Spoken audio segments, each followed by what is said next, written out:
Since 2016, more than 100 billion gallons of raw sewage has flowed from Mexico into San Diego County. The good news is that it is finally getting fixed. Hopefully. Here's the problem and solutions explained. The sewage from Tijuana enters the U.S. primarily from two locations. Number one, the Tijuana River Valley, which straddles the border. More than 2/3 of the valley is in Mexico, and the mouth of the river is in the U.S. Sewage is often discharged into the river, and as the river flows, it collects sewage from multiple sources, chemicals from maquiladoras, and trash, all before making its way across the border into San Diego County. And the second source is the outflow of the San Antonio de los Buenos treatment plant in Mexico that has been inconsistently in operation for years.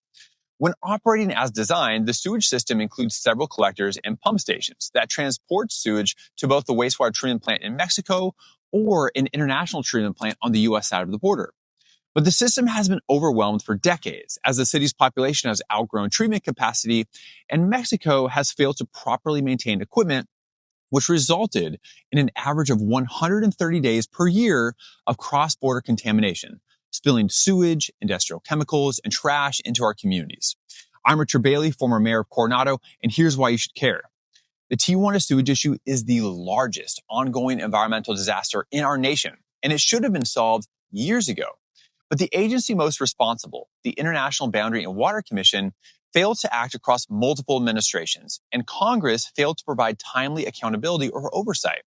It wasn't until recently that any real progress was made after nearly a decade of bipartisan support among local, regional, and federal representatives and dozens of grassroots organizations demanding action.